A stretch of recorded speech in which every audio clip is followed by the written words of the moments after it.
नमस्कार, हरियाणा न्यूज देख रहे हैं आप और मैं हूं आपके साथ हितेंद्र। फिर यात्रा पर राहुल गांधी। हमारे इस खास कार्यक्रम में आप सभी का स्वागत है। रुक करेंगे एक बड़ी खबर की ओर। ये बड़ी खबर आपको बता दें, राहुल गांधी की भारत जोड़ो यात्रा का जो दूसरा फेज है वो शुरू हो गया है। आज दिल्ली के कश्मीरी गेट से ये यात्रा शुरू हो गई है। ये बड़ी खबर आपको बता रहे हैं। लोनी गाजियाबाद के रास्ते यूपी में यात्रा ने प्रवेश किया है और 5 जनवरी से हरियाणा में भारत जोड़ो यात्रा का दूसरा चरण शुरू हो जाएगा।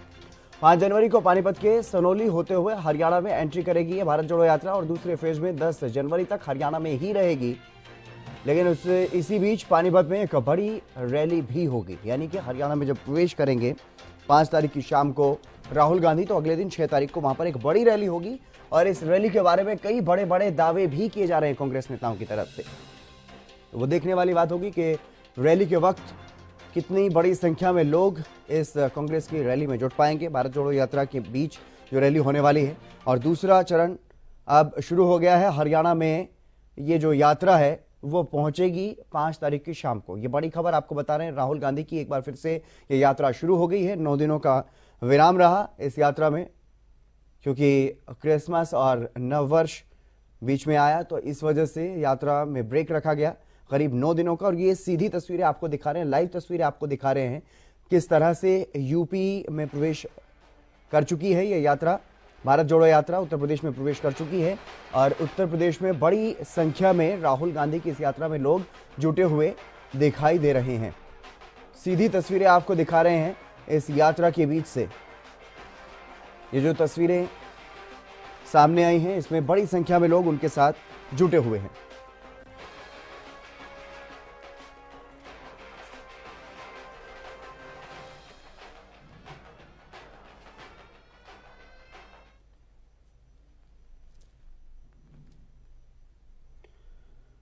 तो यात्रा जारी है और हरियाणा में तैयारी है। हरियाणा में अब तैयारी की जा रही है क्योंकि दूसरा चरण हरियाणा में अब रहेगा राहुल गांधी की इस यात्रा का। और इसी खबर पर और ज्यादा चर्चा करेंगे, क्या कुछ इस यात्रा के बाद रहने वाला है और यात्रा से कितनी प्रभावित होगी हरियाणा की राजनीति, उस पर चर्चा करेंगे। हमारे साथ 2 खास मेहमान जुड़ गए हैं। वेद प्रकाश विद्रोही जी प्रवक्ता हैं कांग्रेस के और प्रवीण अत्रे हैं भारतीय जनता पार्टी से। आप दोनों मेहमानों का स्वागत है।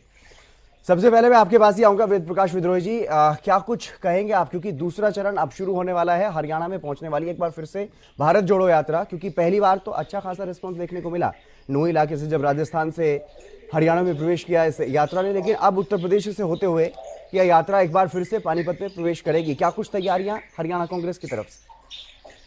जितेंद्र जी, आपको, भाई प्रवीण जी को और आपके दर्शकों को नमस्कार जी। और नव वर्ष की शुभकामनाएं जी। नए साल में मैं पहली बार आपके चैनल से जुड़ा हूं, इसके लिए भी आपका आभार जी। भारत जोड़ो यात्रा के पहले चरण में जो 3 दिन की हरियाणा में यात्रा रही, जो मेवात, गुड़गांव और फरीदाबाद से गुजरी, वो अत्यंत सफल रही। आप भी उसको देखा और आप उसको सफल बता रहे हैं, आपका धन्यवाद। अब दूसरे चरण में ये यात्रा 5 जनवरी को शाम को सानोली के बॉर्डर पर, जो यूपी का बॉर्डर है, वहां से प्रवेश करेगी और वहीं सानोली के अंदर ही यात्रा रुकेगी। और 6 तारीख को सानोली में सुबह से चलकर अनाज मंडी पानीपत के अंदर भोजन के बाद एक बड़ी विशाल भारत जोड़ो रैली सेक्टर 13-17 पानीपत के मैदान में होगी।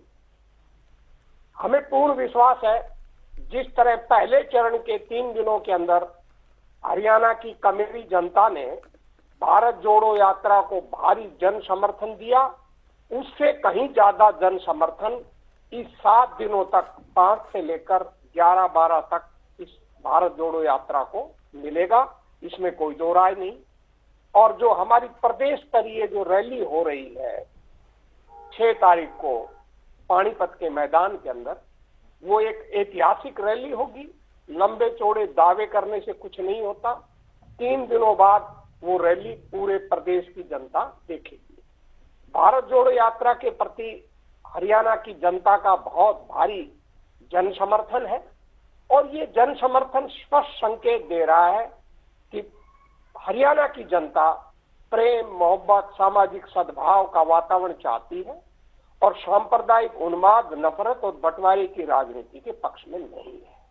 हरियाणा की जनता ने तो वैसे भी 2019 के विधानसभा चुनाव में सांप्रदायिक उन्माद और बंटवारे की राजनीति के खिलाफ अपना जनादेश दिया था, परंतु जिन लोगों को जनादेश का हिस्सा बनाया उन लोगों ने उस जनादेश का आदर नहीं किया और जिस भाजपा को वो जमुना पार भेजने की बात करते थे, जजपा के साथियों ने उन्हीं के साथ मिलकर आज 3 साल यानी कि आप ये कह रहे हैं कि ये कह रहे हैं आपके अगले चुनाव के लिए ये काफी फायदेमंद रहने वाली है जो भारत जोड़ो यात्रा हरियाणा में पहुंचेगी। स्पष्ट रूप से हरियाणा की जनता ने तो बिल्कुल बिल्कुल प्रवीण अत्रे जी ये तैयारी बात करके खत्म कर रहा हूँ सर। जी हरियाणा की जनता ने तो 2019 में ही बीजेपी को नकार दिया था। हाँ चलिए प्रवीण अत्रे जी ये दावा कर रहे हैं कि बीजेपी को तो पहले ही जनता ने नकार दिया था, लेकिन अब जो माहौल देखने को मिल रहा है प्रदेश में और भारत जोड़ो यात्रा जब निकल रही है हरियाणा से तो ये और भी ज्यादा मजबूती हरियाणा में कांग्रेस को मिलेगी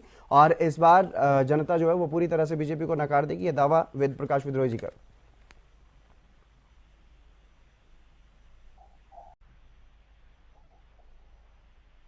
आपकी आवाज नहीं मिल पा रही प्रवीण अत्रे जी। ये आप अपनी पीसीआर टीम से हाँ आगे जी बोलिए सर। देखिए ऐसा है, मैं तो वेद प्रकाश जी की बात ही समझ नहीं पा रहा हूँ, वेद प्रकाश जी के गणित को नहीं समझ पा रहा हूँ। वेद प्रकाश जी कह रहे हैं कि 2019 में हरियाणा की जनता ने भारतीय जनता पार्टी को नकार दिया था।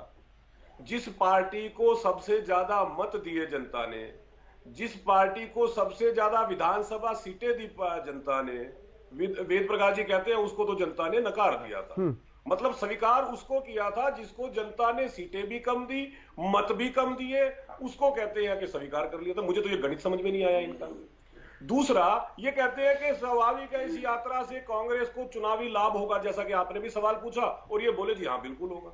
अब मुझे ये समझ में नहीं आ रहा कि एक तरफ तो कांग्रेस ये कहती है कि ये राजनीतिक यात्रा नहीं है, जब यात्रा शुरू की तो कांग्रेस ने यह कहा कि इसमें ना तो हम कांग्रेस के झंडे का इस्तेमाल करेंगे, ना पार्टी चिन्ह का इस्तेमाल करेंगे, ना कांग्रेस के चुनावी नारों का इस्तेमाल करेंगे।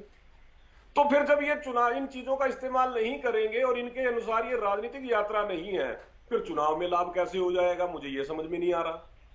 फिर ये कहते हैं देखिए जो पहले चरण में हरियाणा में यात्रा आई वो बहुत सफल रही। मैं वो सफलता का पैमाना जानना चाहता हूं। क्या उसके बाद हरियाणा के अंदर कोई चुनाव हुआ, कोई ऐसा बड़ा काम हुआ जिसमें हरियाणा की जनता ने कांग्रेस को मैंडेट दे दिया हो? तब तो समझ में आता है कि साहब बड़ी सफल रही है। ऐसा तो कुछ हुआ नहीं हरियाणा के अंदर, तो वो सफलता का पैमाना क्या है इनका? देखिए मैं हैरान हूं। बेसिकली क्या है कि कांग्रेस चाहती थी कि राहुल गांधी को चौथी बार रीलॉन्च किया जाए, क्योंकि पहले कांग्रेस ने 2014 में राहुल गांधी को लॉन्च किया तो 2014 के चुनाव में बुरी तरह कांग्रेस हार गई। फिर 2019 में इन्होंने इनको रीलॉन्च किया, 2019 में कांग्रेस हार गई। अब कांग्रेस को लगा कि राहुल गांधी को दोबारा से रीलॉन्च किया जाए, क्योंकि कांग्रेस की चिंता क्या है वो समझना पड़ेगा। कांग्रेस की चिंता यह है कि देश की विपक्षी पार्टियां कांग्रेस को या राहुल जी को अपने नेता मानने को तैयार नहीं। कांग्रेस लगातार यह प्रयास कर रही थी कि विपक्ष इकट्ठा हो जाए, विपक्ष इकट्ठा हो जाए और राहुल जी उसका नेतृत्व करे। लेकिन ममता जी ने जिस तरह का बयान देकर राहुल जी को रिजेक्ट किया, जिस तरह से शरद पवार जी ने रिजेक्ट किया, तो कांग्रेस को बहुत बड़ा झटका लगा। अब कांग्रेस ने एक योजना तैयार की। योजना ये कि देखिए हम एक गैर राजनीतिक यात्रा निकालेंगे, कांग्रेस का चिन्ह इस्तेमाल नहीं करेंगे, राहुल जी उसका नेतृत्व करेंगे। प्रयास ये कि शायद इस वजह से विपक्षी दल हमें नेता मान ले। लेकिन उस यात्रा के दिल्ली पहुंचने के बाद जिस तरह से विपक्षी नेताओं के बयान आए, उससे कांग्रेस की योजना फिर धराशायी हो गई। तो कांग्रेस जो ये प्रयास लगातार कर रही है, ये केवल कांग्रेस को अपने राजनीतिक अस्तित्व को बचाने की कवायद, इसको इस तरह से हमें देखना पड़ेगा। जी बिल्कुल बिल्कुल। कहीं बात ये इनकी कोशिश है कि किसी तरह कांग्रेस का अस्तित्व बचे, कांग्रेस के अस्तित्व को बचाने का प्रयास हो। और देखिए राहुल गांधी दुनिया भर के अंदर मुझे लगता है एकमात्र ऐसे नेता होंगे जो ना तो संगठन के अंदर कोई जिम्मेवारी लेना चाहते, जब इनकी सरकार थी वो सरकार में कोई जिम्मेवारी नहीं लेना चाहते थे, पार्लियामेंट्री चर्चा में हिस्सा नहीं लेना चाहते, लेकिन उसके बाद ये चाहते हैं कि निर्णय सारे पार्टी के मैं ही करूं। आपको दुनिया के लोकतंत्र में कोई ऐसा नेता ना आज तक नहीं मिला होगा जो जिम्मेवारी तो कोई ना ले, अधिकार सारे लेना चाहे। राहुल गांधी एकमात्र ऐसे व्यक्ति हैं और यही वजह है कि कांग्रेस जो है धीरे धीरे खत्म होने की कगार पे जा रही है, क्योंकि एक ऐसा नेता को अपना नेतृत्व देने का प्रयास कर रहे हैं जिसका नेतृत्व तो आगे बढ़ रहा है, लेकिन कांग्रेस घटती चली जा रही है। आप जब से यात्रा शुरू हुई है देख लीजिए जब यात्रा शुरू हुई तीसरे दिन गोवा से कांग्रेस के विधायक पार्टी छोड़ के चले गए। बिल्कुल बिल्कुल, लेकिन हरियाणा में भी एक चरण की यात्रा हो चुकी है, उसके बावजूद भी हरियाणा में भी कांग्रेस की ये स्थिति है कि कांग्रेस की एकजुटता को लेकर के सवाल पार्टी के नेता उठा रहे हैं। मैं इस पर भी जवाब लूंगा प्रवीण अत्रे जी, वेद प्रकाश विद्रोही से, लेकिन राकेश कुमार जी हमारे साथ जुड़ गए हैं, राजनीतिक विश्लेषक हैं। राकेश कुमार जी, आपका स्वागत है हरियाणा न्यूज पर। जी राकेश कुमार जी, किस तरह से देख रहे हैं, आरोप प्रत्यारोप चल रहे हैं, ये यात्रा है जिसको गैर राजनीतिक बताया जा रहा है, लेकिन राजनीति में कुछ भी गैर राजनीतिक हो ऐसा संभव नहीं, और राजनीति से अगले आने वाले चुनावों से जोड़ करके इस यात्रा को देखा जा रहा है। भारत के स्तर पर नहीं, सिर्फ हरियाणा के स्तर पर बात करें पहले तो ज्यादा बेहतर है। हरियाणा में क्योंकि 2 चरण में ये यात्रा हो रही है और दूसरे चरण में प्रवेश करने ही वाली है, 5 तारीख की शाम को प्रवेश कर जाएगी। एक बड़ी रैली का दावा किया जा रहा है कांग्रेस की तरफ से, क्या कुछ आपको दिखाई दे रहा है, क्या कुछ परिवर्तन हरियाणा की राजनीति में इस यात्रा से होंगे? जी देखिए, राजनीति के अंदर कुछ भी चीज अगर कोई भी पॉलिटिकल पार्टी करती है या पॉलिटिकल पार्टी का कोई नेता करता है तो वो गैर राजनीतिक चीज नहीं होती। हाँ, निश्चित तौर पे कांग्रेस पार्टी ये जो यात्रा निकाल रही है इसको कहीं ना कहीं उन्होंने नाम दिया है भारत जोड़ो यात्रा, लेकिन इस यात्रा के अंदर जो भी नेता भाग ले रहे हैं वो कहीं ना कहीं पॉलिटिकल पार्टी से जुड़े हुए नेता हैं, और जो इस पूरी यात्रा का वो लीड कर रहे हैं वो कांग्रेस पार्टी के पूर्व अध्यक्ष राहुल गांधी कर रहे हैं। मेरा व्यक्तिगत मानना यह है कि निश्चित तौर पर अगर एक राजनीतिक नेता कुछ भी करता है तो कहीं ना कहीं उसको उसकी राजनीति में सपोर्ट मिलती है। जिस तरीके से अगर एक नेता किसी के शादी समारोह में भी जाकर आमंत्रण को स्वीकार करके वहां पर बधाई देता है तो वो भी कहीं ना कहीं उसको राजनीतिक लाभ इलेक्शंस के दौर में मिलता है। लेकिन ये तो एक बहुत बड़ी यात्रा है जो पूरे भारतवर्ष में कहीं ना कहीं कांग्रेस पार्टी को जिंदा करने के लिए, कांग्रेस पार्टी के वर्चस्व को वापस लाने के लिए इस यात्रा को निकाला जा रहा है। और जिस तरीके से पूरे साउथ की तरफ से यात्रा चलते चलते हरियाणा में होते होते दिल्ली पहुंची और अब पुनः हरियाणा की ओर निकल रही है, और हरियाणा में अभी चुनाव भी है। तो कांग्रेस पार्टी का इस यात्रा से कहीं ना कहीं एक तीर से कई शिकार करने का महत्व है, क्योंकि रिस्पांस इसका जो है दिन प्रतिदिन बहुत बढ़िया कांग्रेस के नेताओं के अंदर, और जो बाकी पॉलिटिकल पार्टी हैं जिनका इतना अच्छा वर्चस्व नहीं है वो भी इस यात्रा से जुड़ती जा रही हैं। तो कांग्रेस पार्टी राजनीतिक फायदा उठाने के लिए प्लस कांग्रेस पार्टी अपने खोए हुए वर्चस्व को, जनाधार को कहीं ना कहीं ढूंढने के लिए, और जहां तक कि एक आम लोगों के बीच एक धारणा बन गई थी कि कांग्रेस पार्टी अब विपक्षी विकल्प नहीं है, तो उस जनता को, एक आम वोटर्स को जिनका राजनीतिक से कोई लेना देना नहीं होता, उन लोगों तक एक मैसेज पहुंचाने के लिए कि कांग्रेस पार्टी का वर्चस्व पूरे भारतवर्ष के अंदर है, उस चीज को दिखाने के लिए किया जा रहा है। और जिस तरीके से अभी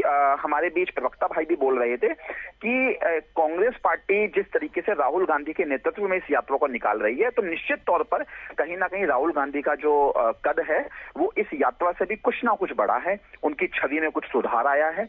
लेकिन ये देखने की बात है कि ये यात्रा के अंदर उनका जो भी संघर्ष है या लोगों का जुड़ाव है वो वोटों में बदलेगा या नहीं बदलेगा, क्योंकि अभी राजस्थान में भी चुनाव है, अभी हरियाणा में भी चुनाव है, और कहीं ना कहीं कांग्रेस पार्टी को एक संजीवनी के तौर पर अभी हिमाचल में भी एक जीत मिली है, तो उनका उत्साह भी थोड़ा बढ़ा हुआ है। बाकी यात्रा निकालने का अधिकार सबको है, और जो ये यात्रा निकाल रहे हैं सभी पॉलिटिकल पार्टीज के प्रमुख उनको बधाई दे रहे हैं यात्रा के लिए। तो मेरी भी शुभकामनाएं है कि उनकी यात्रा बड़ी अच्छी रहे। लेकिन यही कहना चाह रहे हैं कि जिस तरीके से एक आम लोगों में एक बात चल पड़ी थी सियासी गलियारों में भी और आम लोगों में भी जो राजनीति का जिनसे वास्ता नहीं, उनमें भी कि कहीं ना कहीं कांग्रेस पार्टी जो है वो पूरी तरह से खत्म हो चुकी है, तो उसको एक बार फिर से जिंदा करने की ये कवायद है। मैं आऊंगा प्रवीण अत्रे जी आपके पास। जी राकेश जी। जी देखिए कांग्रेस पार्टी पूरी तरीके से धराशायी हुई है या नहीं हुई है ये तो कांग्रेस पार्टी के नेता अच्छी तरह से बता पाएंगे। लेकिन मैं इतना कह सकता हूं कि कांग्रेस पार्टी का जिस तरीके से वोट परसेंटेज का ग्राफ लगातार नीचे जा रहा था और कई स्टेटों से ये अपनी सत्ता को खो बैठे थे, तो कहीं ना कहीं एक आदमी को, राजनीतिक पार्टी को हमेशा ये लगे रहना चाहिए कि कहीं ना कहीं वो अपने आप को आगे बढ़ाए। उसी कड़ी को आगे बढ़ाते हुए कांग्रेस पार्टी इस यात्रा को चला रही है, और निश्चित तौर पर कहीं ना कहीं एक ग्राफ नीचे आने के बाद भी ये हर तरीके का सर्वे में आपने देखा होगा कि एक डीप आने के बाद कहीं ना कहीं ग्राफ दोबारा से ऊपर उठना स्टार्ट होता है।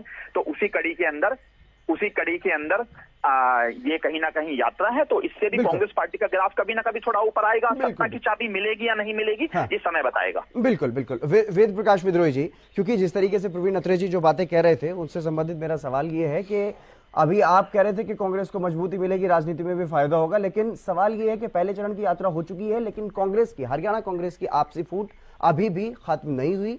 इस यात्रा के कुछ ही दिन, यात्रा के बीच में 9-10 दिन के बीच में ही अब एक बार फिर से बयान सामने आ जाता है आपके नेताओं की तरफ से, फिर से ये कहा जाता है कि हरियाणा कांग्रेस में सब कुछ ठीक नहीं है, अलग थलग करके कहते हैं कि जी सब एक है। देखिए हितेंद्र जी। जी, अपने अपने देखने का और सोचने का नजरिया है। कांग्रेस जिस तरह की राजनीति करती है, जिस तरह का कांग्रेस में लोकतंत्र है, इसमें ये स्वाभाविक प्रक्रियाएं वर्षों से चली आ रही है, चलती रहेगी, कोई ऐसी बात नहीं है, सब एकजुट है। जहां तक प्रवीण अत्रे जी ने कहा कि भाई मैं लंबे चौड़े दावे कर रहा हूं, मैंने कोई दावा नहीं किया। आपने स्वयं कहा आपकी यात्रा बहुत सफल रही थी, उसका मैंने आपको आभार दिया। कोई चुनाव नहीं है, सफलता का आधार, यात्रा का सफलता का आधार तो सर यही है कि जब कोई चुनाव होता है तब उसमें पता चलता है। मैंने भी यही कहा है कि यात्रा में रिस्पॉन्स दिखाई दिया, लोग दिखाई दिए, लेकिन क्या ये लोग जो है वो वोट में कन्वर्ट हो पाएंगे या नहीं, ये तो अपने आप में तो बात करूंगा ना सर, सुनेंगे तभी तो कहूंगा मैं। वर्तमान में तो आप जो लोगों का प्यार और स्नेह मिल रहा है, उसी के आधार पर आप भविष्य का आकलन करते हैं।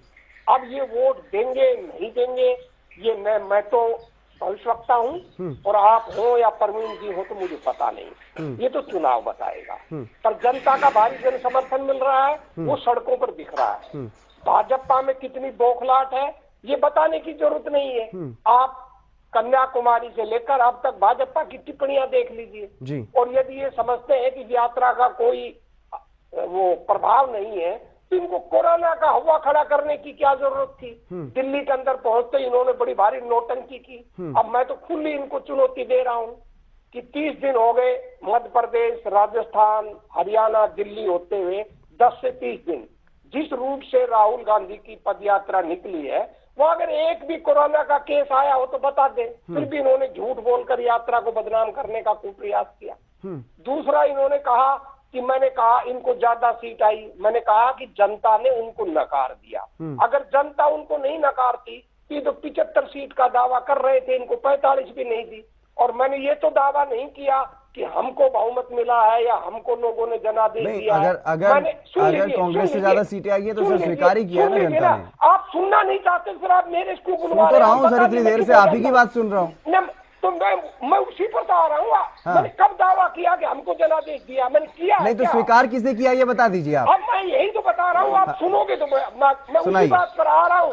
उससे पहले आप बीच में बोल गए। ठीक, मैंने कहा कि भाजपा को 40 सीट देकर जनता ने नकार दिया।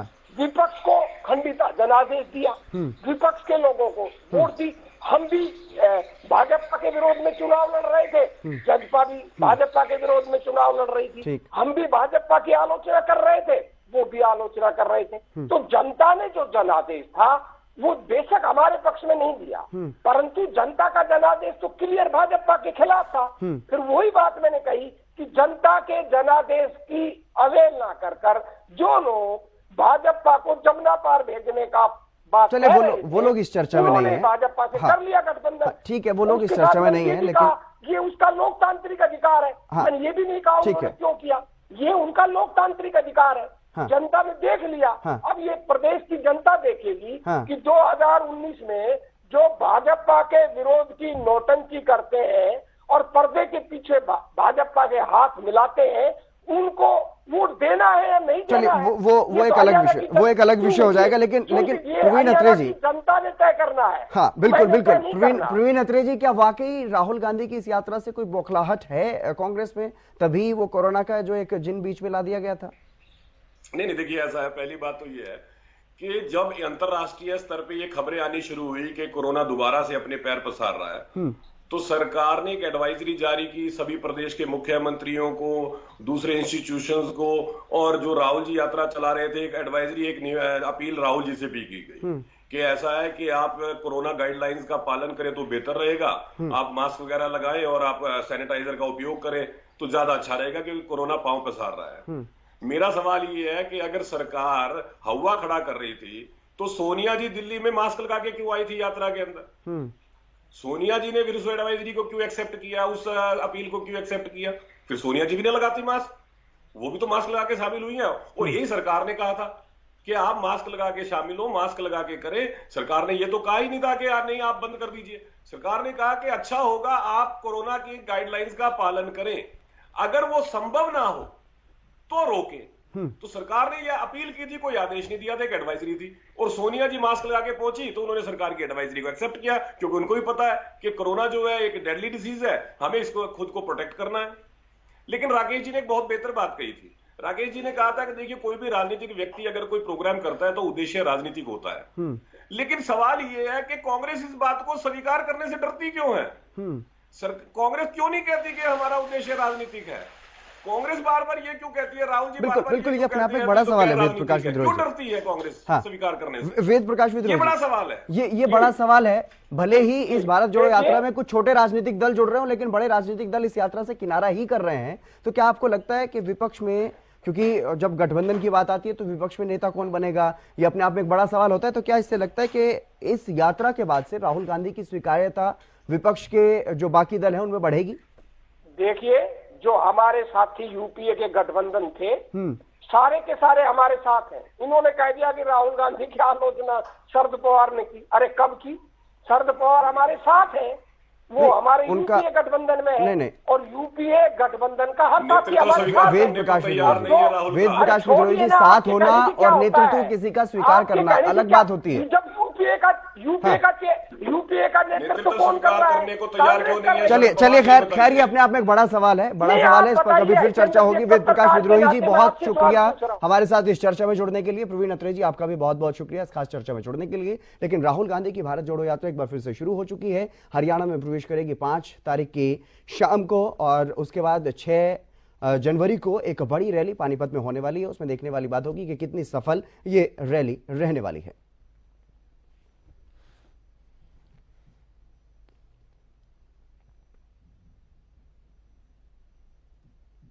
चलिए, इस खास कार्यक्रम में फिलहाल बस इतना ही। नमस्कार।